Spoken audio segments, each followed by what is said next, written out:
Last week on the Jon Krawcynski Show, we did Twitter questions. We have a couple more we want to get to this week that we think are great topics. Also want to talk about a development in the arbitration, the ownership dispute for the Timberwolves. We also want to give props to the Minnesota Lynx having one of the most stunning seasons in franchise history, maybe the best job Cheryl Ree's ever done as a coach. Talk about Luka Garza. We have a lot of subjects we have lined up for you here. This is the Jon Krawcynski Show. This is part of TalkNorth.com. We are coming to you from the Aquarius Home Services Studios. We want to thank our many sponsors, including Aquarius Home Services, TSR Injury Law, Chew Vision Institute, Princeton Liquors, and Shepherd's Goods and Lamb Chops Clothing Line. We usually do a Twitter question through Shepherd Goods and Lamb Chops Clothing Line. That one will be at the end, but we also had another question that we think will be a great kickoff for this week's show.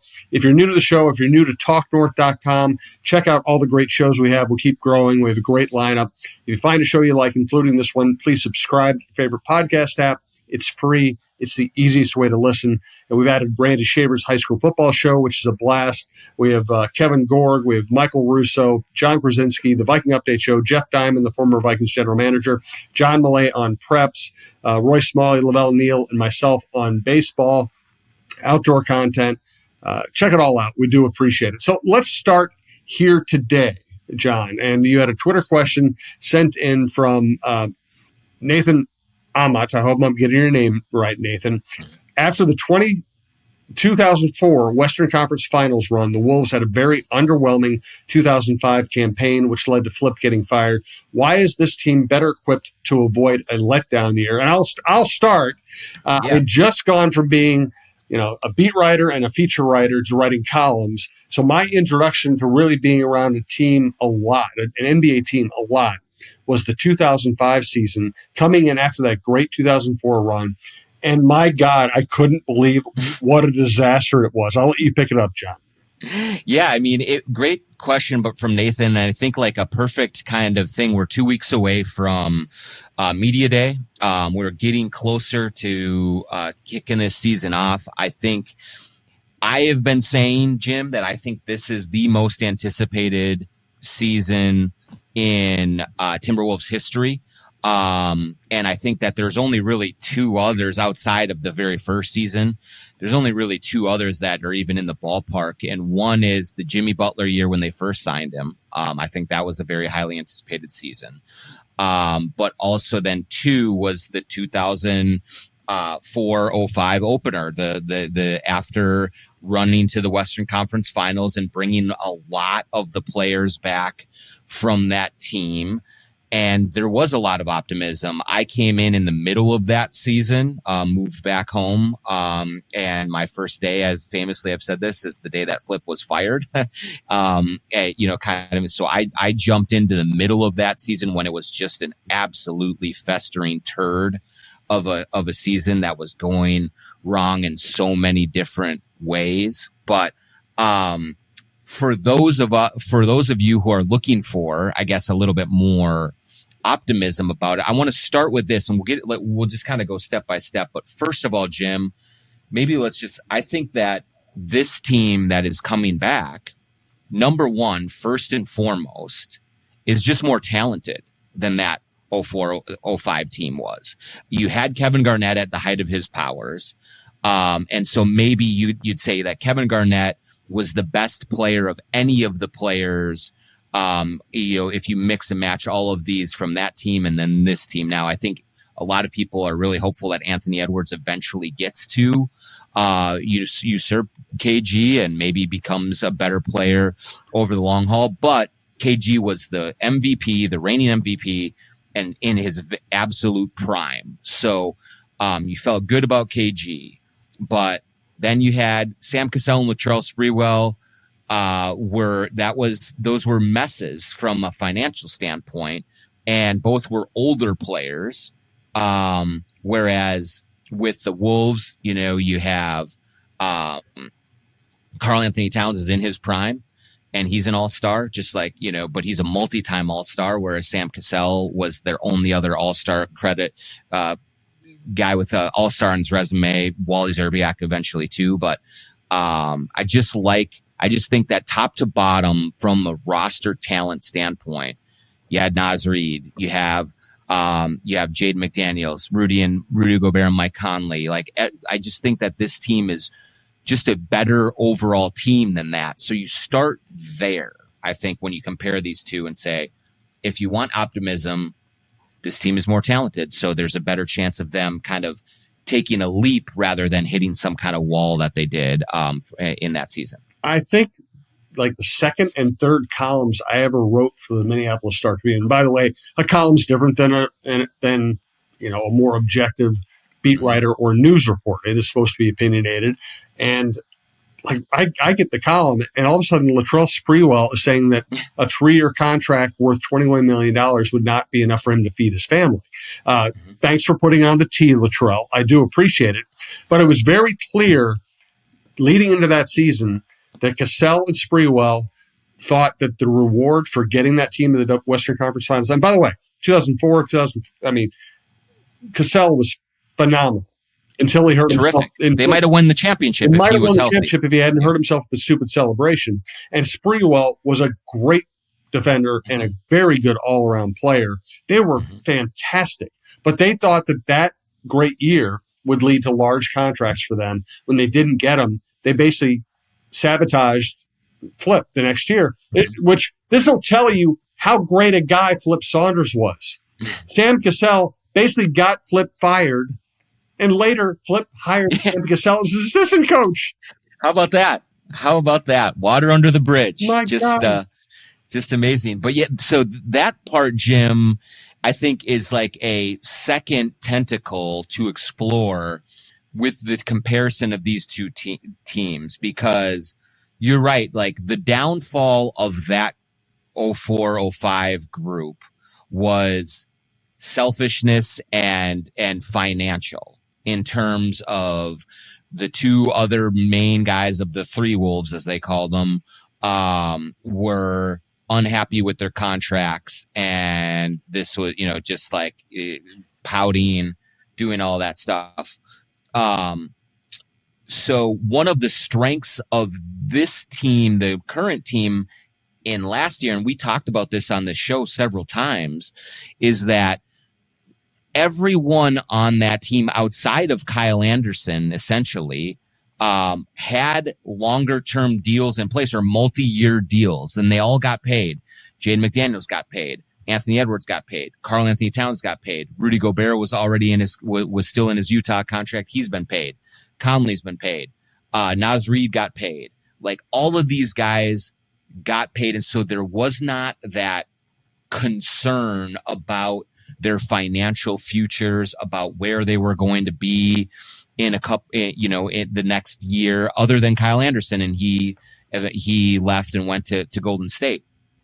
And also, maybe not coincidentally, Anderson had one of the toughest individual years. His production fell off. He had the eye injury, of course, but his offensive production really fell off. And I wonder if part of it was that he was just kind of a little bit concerned about where he was going to be the next season and for the long haul and where he fit into this team's core. So there was some financial harmony on that team last year to a great degree, and everyone was just able to play with free mind. Now you go into this season, and Naz Reid has a player option for next year. So I think that he could say, "Hey, I'd like an extension. Let's resolve my situation." Nickeil Alexander-Walker is in the last year of his deal, so he'll be kind of thinking about what's next for him and how he builds off of the momentum that he's gained here in Minnesota. Rudy Gobert is eligible for an extension as well. How that is all navigated will be very, very interesting.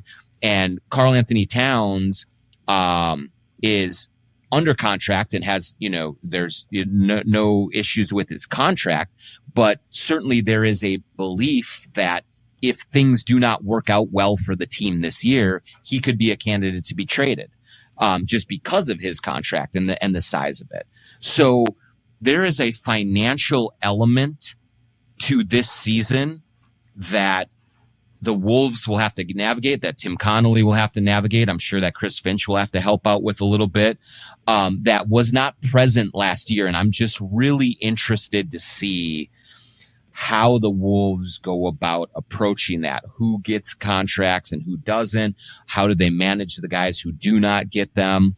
That's going to be a real, kind of potential a distraction that they will have to deal with. That was a little bit similar. I don't see any of these guys on this team having the same sort of cantankerous approach if they are not happy with their deals that Cassell and Sprewell had. You were there. Like, Cassell was like a constant thorn in the side of that team. Yes. Because of what was happening. And I just don't see the same sort of approach for most of these guys, but the financial situation is there and will have to be navigated in a way that it wasn't last season for this team. No doubt about it. I have one other note about that season before we get to other topics, including the Lynx, and we will talk about Luka Garza later as well, and the sale of the team. Interesting development there. First, though, we want to let you know we're coming to the Aquarius Home Services studio. We want to thank Aquarius Home Services.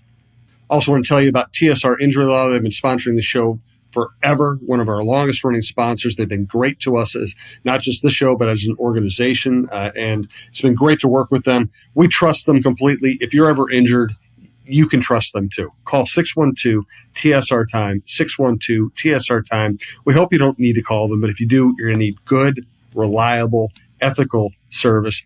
And they will not charge you unless they win your case. And guess what? They win a lot of cases. That's why they're such a great success story. That's why you see all the billboards up. That's why they get to hang out with Nas Reed. So just remember, 612-TSR-TIME, 612-TSR-TIME. John, tell us about your experience at True Vision Institute.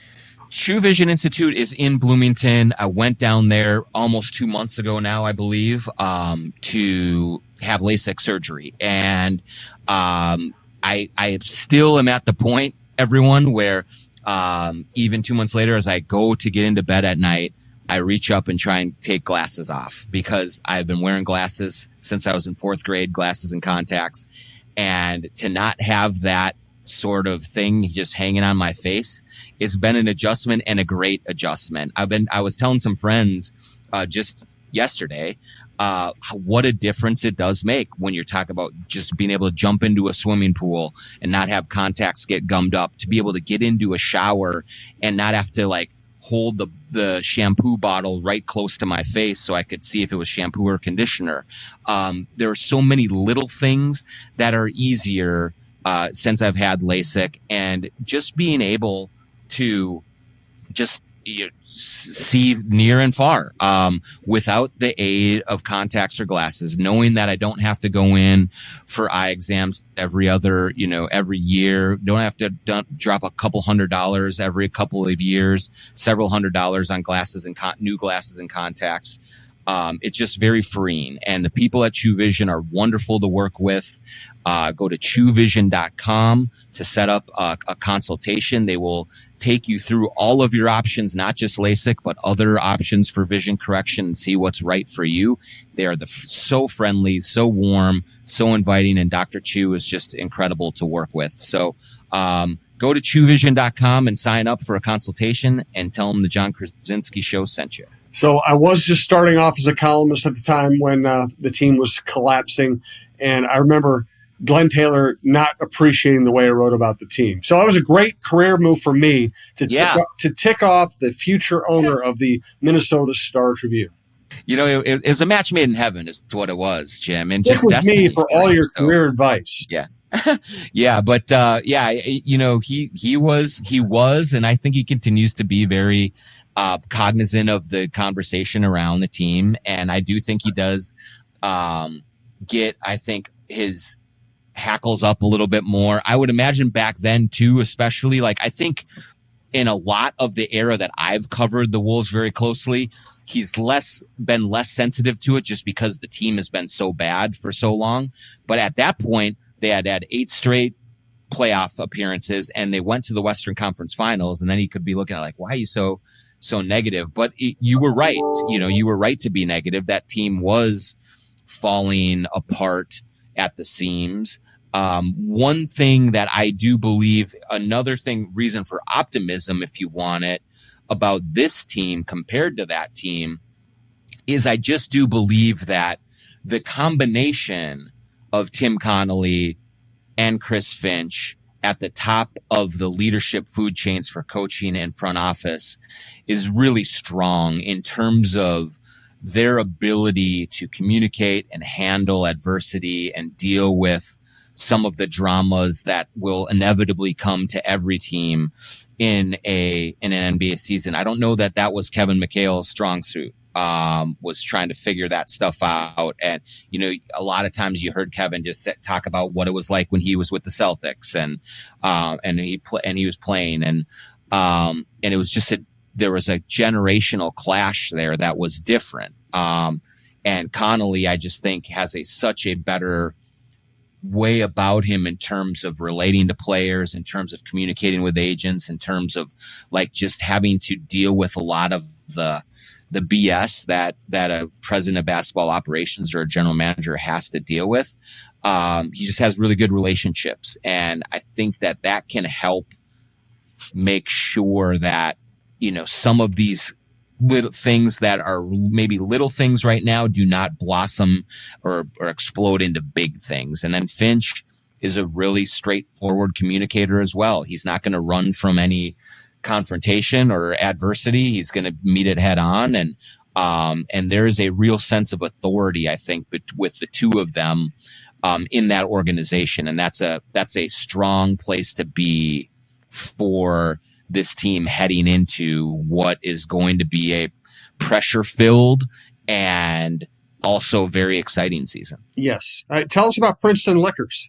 Princeton Liquors in Maple Grove, Bill Princeton, the Princeton family have been selling booze in the northwest suburbs for ever and ever, literally like decades and decades. And so you go in to Princeton's Liquors in Maple Grove, you're going to see an unbelievable selection of craft beer, an unbelievable bourbon selection. There's kind of their two wheelhouse areas that they really concentrate on. Great varieties, hard to find flavors, and great prices on all of that. They also have THC, seltzers and gummies. If you're looking for that, obviously also wines, any kinds of liquor and beer that you could want.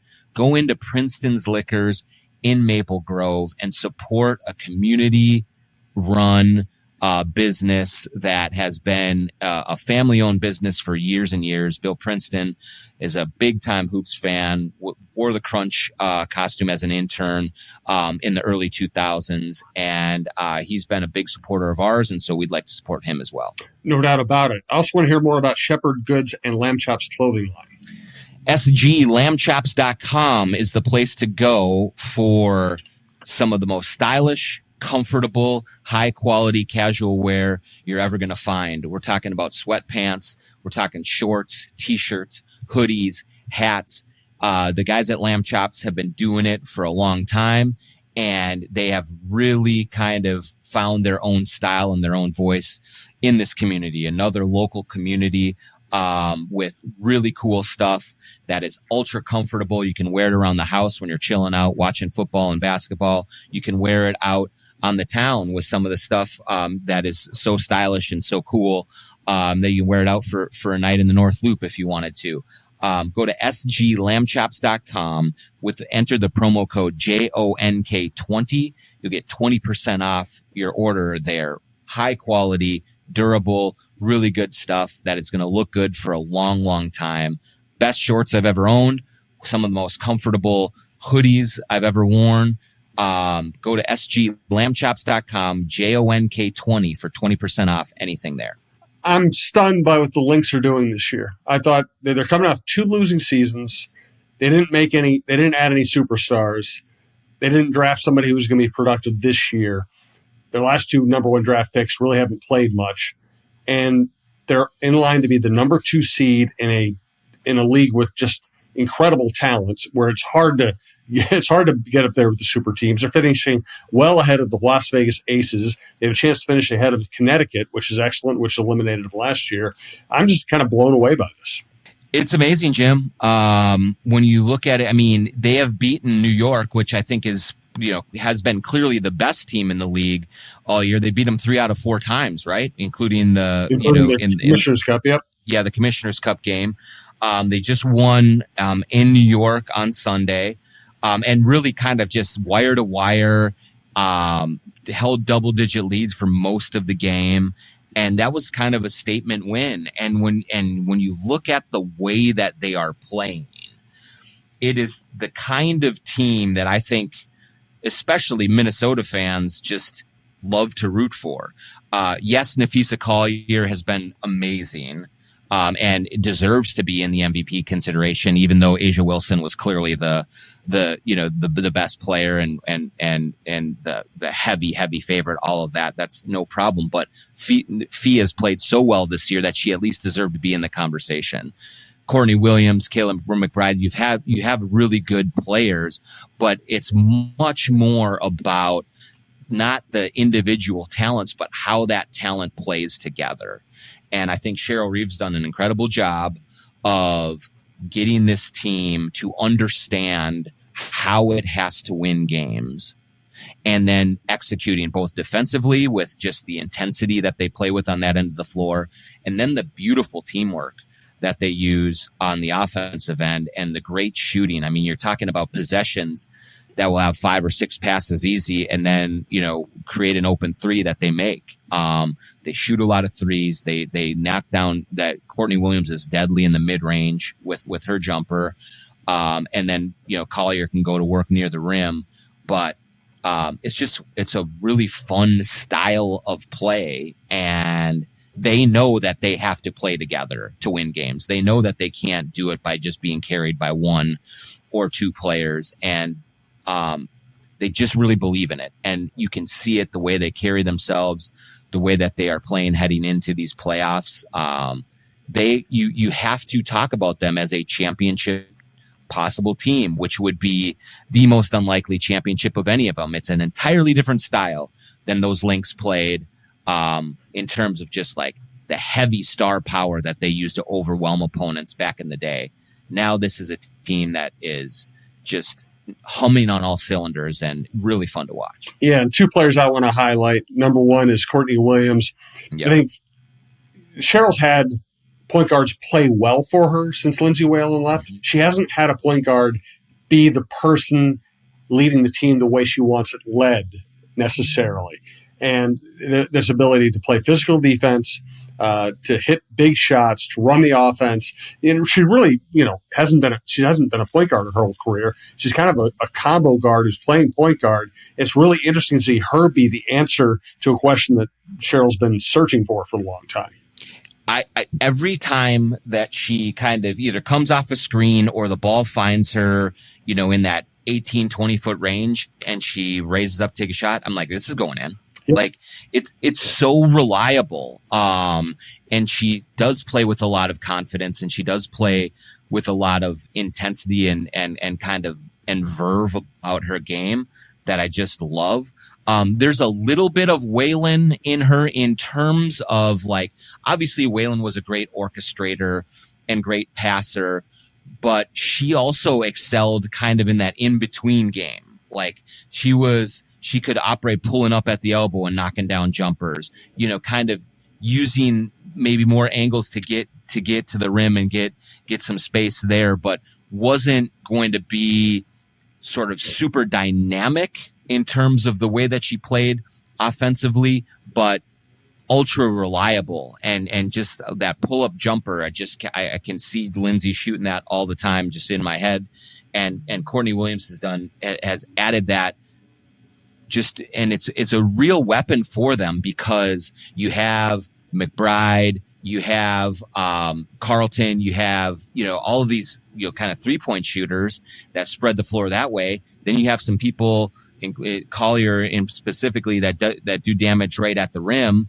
And then if Williams just finds her spots in that mid range, it covers the whole floor. And you make sure that as a defense, they have to cover the entire floor. There's nothing that they can leave open because you're gonna be able to hit it with. And so she's been an incredible addition and just so lights out. And we talked about Sam Cassell earlier in this podcast, and maybe there's a little Sam in her game as well, the way that she plays. I really like that comparison too. So terrific player, and it's had an unbelievable season. Yeah, and you can tell also when Cheryl communicates with her, they're on the same page, and that has, I mean, hey, Crystal Dangerfield helped them get to the league semifinals as a rookie, but Crystal just wasn't going to be everything Cheryl wasn't big enough, wasn't big enough, wasn't physical enough, didn't always make great decisions, and Cheryl, and it was weird to see Cheryl eventually get rid of a Rookie of the Year, but it just wasn't going to work out long term. Courtney Williams is her kind of point guard. Yes, absolutely. I think it's just a perfect mix of style and substance of both. And I do think that, Courtney is a veteran as well, who's been around the block. And I think that especially the point guards, when you listen to the way that Cheryl has talked about how she coaches point guards and how hard she coaches them and how she gets after them, it takes a certain fiber and substance about you to be able to handle that. And, I think that, Lindsay obviously could handle it. Courtney Williams is one who can handle it and can understand the message and not let any sort of browbeating that Cheryl will give, which she'll give all of her players, doesn't let that get her down. And I think she's able to let that kind of roll off of her back a little bit more than maybe a young point guard would, on occasion, like a Dangerfield, someone like that. So you have to have someone that's headstrong, that is super confident, and that understands the bigger picture for when Cheryl starts to breathe some fire, that she understands that this is for the greater good. And if we listen to what she's telling us, it's going to work out. And that seems to be the case right now with how they're playing. All right, let's wrap up the show. 2 more notes. We're going to do a Shepherd Goods Laptops clothing line Twitter question to end, but give us an update on the Glen Taylor ownership dispute at the moment. Yeah, so Sportico reported this week that Glen Taylor and his attorneys have subpoenaed the NBA as part of this arbitration process with Mark Lowry and Alex Rodriguez.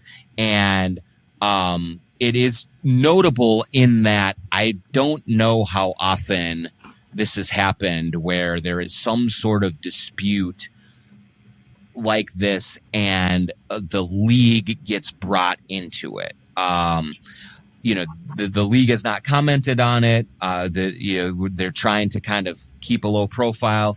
I think both of the ownership groups are not commenting right now either, but it does show that, Glen Taylor is trying to do everything humanly possible to give himself an edge in this arbitration process. And if I were to guess, I would guess the league probably isn't the happiest with being brought into this.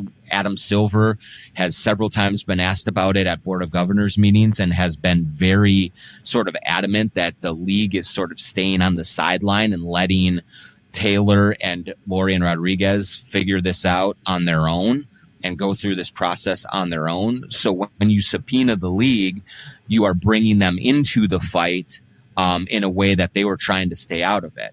Exactly what's going to happen, whether it's with discovery or testimony or other things from the league, is really unclear about it. But I assume that Glen Taylor believes that there are certain things that they can glean from whatever information that they are able to accumulate from those subpoenas that will reflect favorably upon their position. But it does put the league in a sticky situation, having to either offer some testimony or provide documents or whatever is going to be part of this. So, just another sort of twist in the road on the way to this arbitration case, which again, to reiterate, early November 4th and 5th, I believe it is when the arbitration goes down. And then the 3-panel arbitration committee will have 30 days to rule on what is going to happen there. So we'll be probably Thanksgiving or early December before we know exactly what's going to shake out. But this is another kind of newsy development that's just very interesting to see, because it's just not something that you hear about happening very often. Yep. Good update. I appreciate that. Now let's get to the last item for today. Lars Stromberg, Twitter question in regards to Shepherd Goods and Lamb Chop's clothing line, basically asking, why hasn't Luka Garza cracked this rotation? Why isn't he cracking this rotation given his obvious talent? Yeah, it's, I've had a few questions about Luka, and I understand it. He's a really talented guy. He works tremendously hard. He can shoot it. He can do things offensively that not a lot of bigs in this league can do.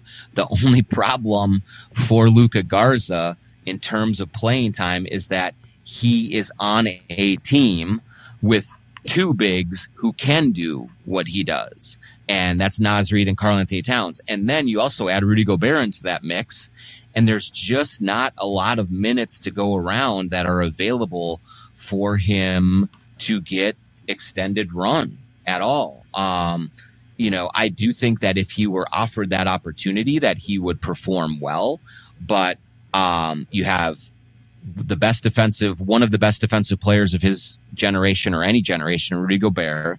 You have Karl-Anthony Towns, who is an all-star and the best shooting big man of all time in the regular season. At least Dirk Nowitzki will hold that crown until Karl wins a title or something. But just in terms of sheer numbers, Towns' 3-point shooting and his offensive capabilities are better than Garza's. Then you have Naz Reid, who can defend better than Luka can, and handles the ball a little bit better, and actually is playing 4 or 5 and maybe even a touch of 3 with the way that he's developed his game. And so it gets to a point where there's only so many minutes in the front court to use, and you're spending, $100 million on Kat, Rudy, and Naz, and so they're going to play. Maybe there will be a chance this season, if there's an injury or something like that, for Luka to get in and get a little more extended run. But until something like that happens, I just don't see a path for him having real rotation minutes, and that's not a reflection on him at all. It's just a reflection on the talent that's ahead of him. Yep. Good stuff, John. Thank you. Thanks to everyone who listens. We really do appreciate it. Thanks to all of our sponsors who make all of this possible.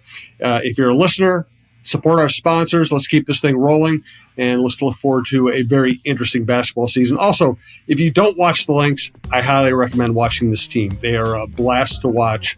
And let's face it, the best success stories in sports are the unexpected success stories. The Lynx definitely rank up in that category.